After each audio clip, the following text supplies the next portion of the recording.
A rare Maine earthquake shakes homes and rattles some nerves. Yeah, it wasn't huge by global standards, thank goodness, but for those who rarely, if ever, felt such a thing, it was quite an experience. What is that?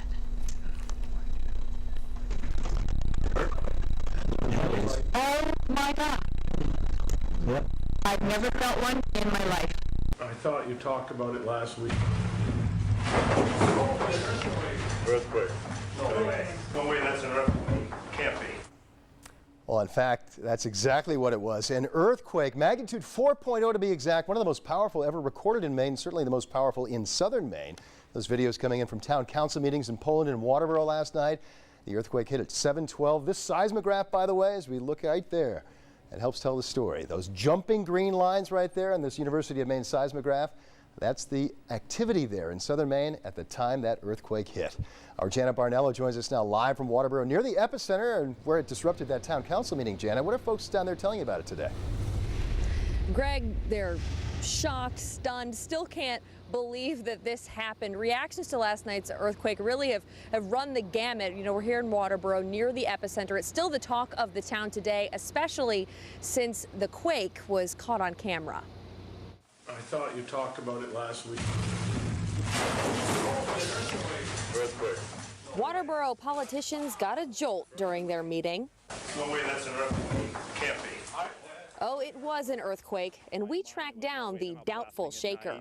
And then the next thought was dump trucks going by, and by then everybody was up and I was yelling it's not an earthquake, and obviously I'm wrong.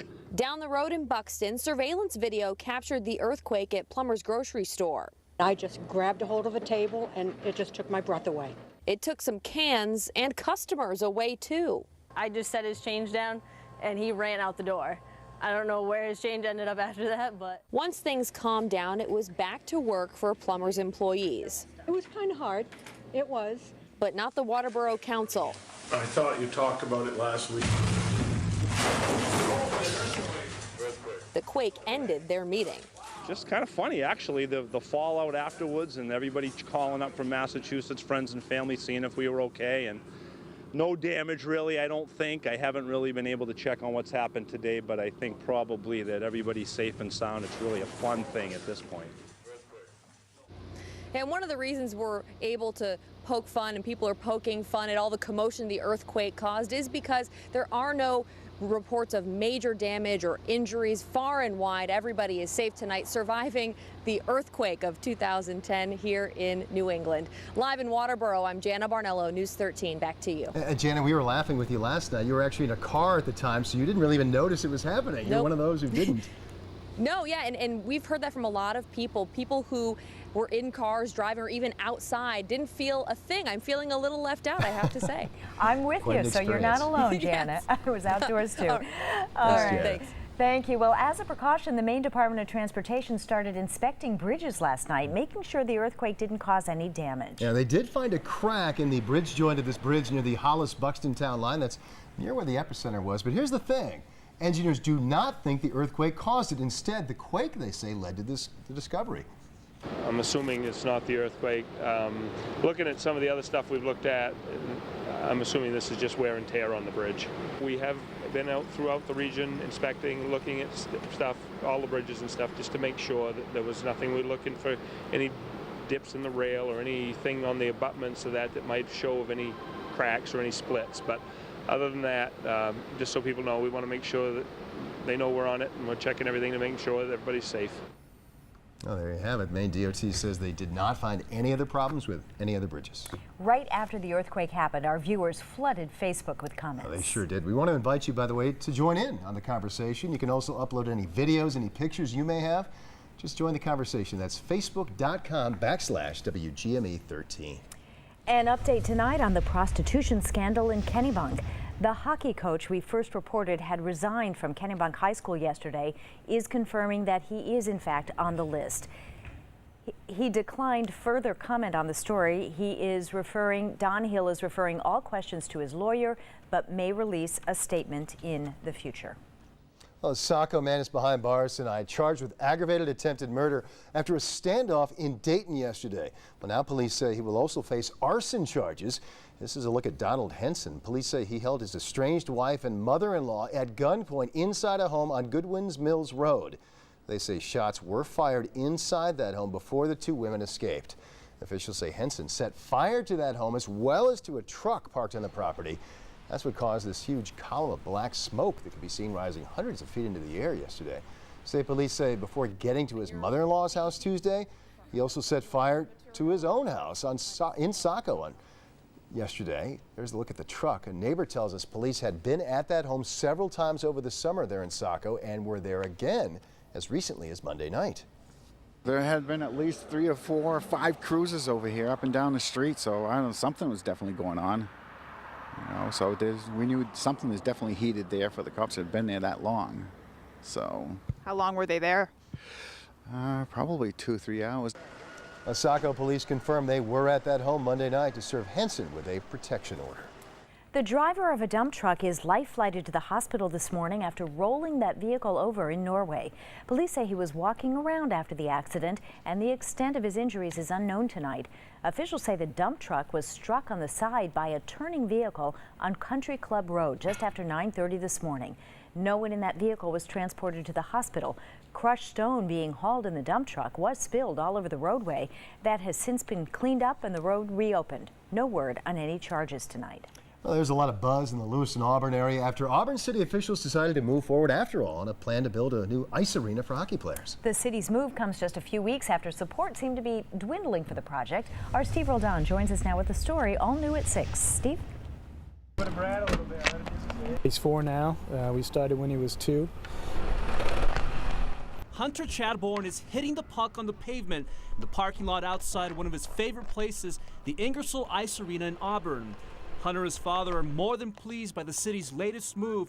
Auburn City Councilors signing an agreement that'll turn nearly 9 acres of land off of Turner Street into this, a new ice arena with 2 ice rinks. It's really going to do a lot of things for the community. I think there's a lot of potential programs that a lot of people are really committed to making sure go through. A couple of things that stick out almost immediately is that there are no other 2 rink facilities in the state of Maine, and so having that available to the local community where there is such a rich tradition of hockey. Dennis Barabee is with the Twin Cities Titans, a regional youth hockey association in the LA area. He says part of the problem in the past had been a high demand for ice time with only 1 facility in the area.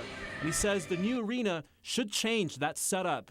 So having the opportunity to have the Twin Cities become a hub of hockey in the state of Maine is something that's really exciting to us. It gives us the opportunity to essentially grow our programs. We were somewhat limited by our availability of ice time in the past. City officials say they expect to break ground on the new facility sometime next spring. And they say once it's up and running, they'll no longer use the ice skating facility here at Ingersoll. They say they want to transition this building to a different type of facility that'll eventually bring in other people into this area. City officials are hoping the new arena attracts new businesses and people to the area, boosting the local economy. We're going to move forward as a community and produce this. City officials are expecting to break ground as early as next spring, and they're hoping to open up the new ice rink January 1st of 2014. It's going to be a great thing for the community, the kids, parents, families, and the community in general. A community all about the sport of hockey. In Auburn, Steve Roldan, News 13. The new arena will be privately paid for by a corporation and not with tax dollars. Well, this election day, Maine voters will once again decide the issue of same-sex marriage, and we want to make sure you hear from all sides on this issue. On Monday, October 29th, we will host a WGME 13, Your Voice, Your Future, same-sex marriage town hall event right here in our studios. That town hall will stream live from 7 p.m. to 8 p.m. We've assembled a diverse panel made up of experts and campaign organizers from all sides who will discuss several issues involved in the same-sex marriage debate.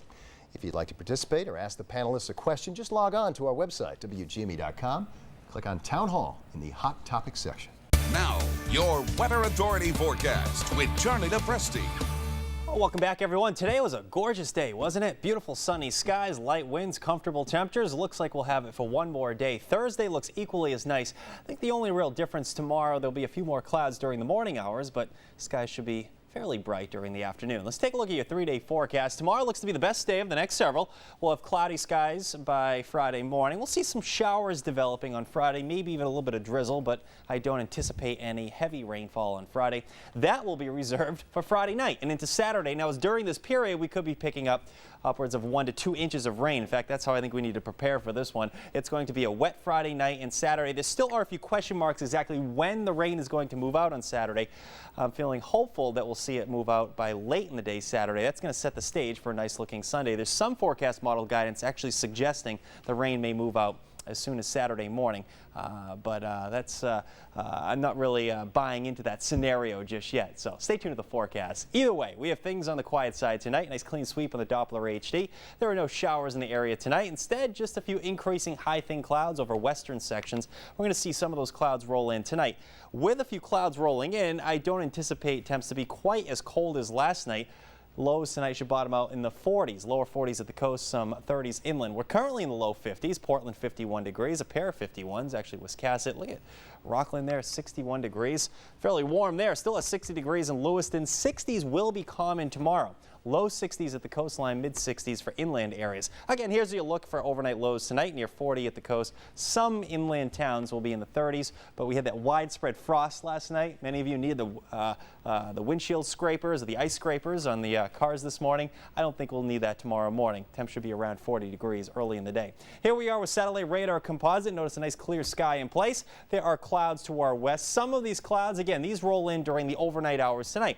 So we're going to see a few of these clouds to start the day tomorrow, but we get into a little wedge of sun by late morning and afternoon. Just in case you're wondering what that is, that's what's left of Hurricane Raphael. He's now post-tropical cyclone Raphael, rapidly racing off to the north. This is our next weather maker for Friday. There's actually some severe weather breaking out down to portions of Missouri, heading into Illinois.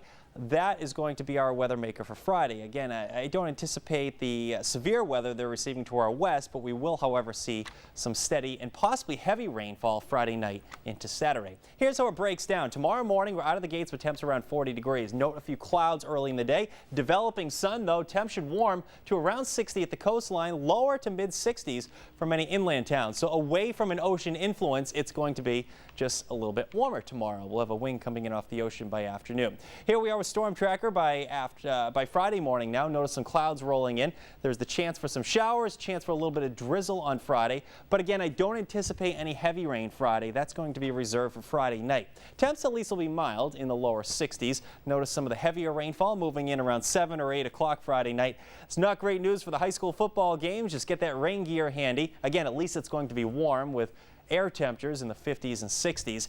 Notice some rain starting to move out on Saturday. I'm more buying into the scenario where the rain is going to stick around for a good chunk of the day on Saturday, but there's still some forecast model guidance suggesting it's actually going to move out a little bit earlier in the day, so stay tuned to the forecast. But it looks like we have a period of wet weather Friday night and into the day Saturday. Sunday a little bit better with a return to some sun. Monday looks nice as well.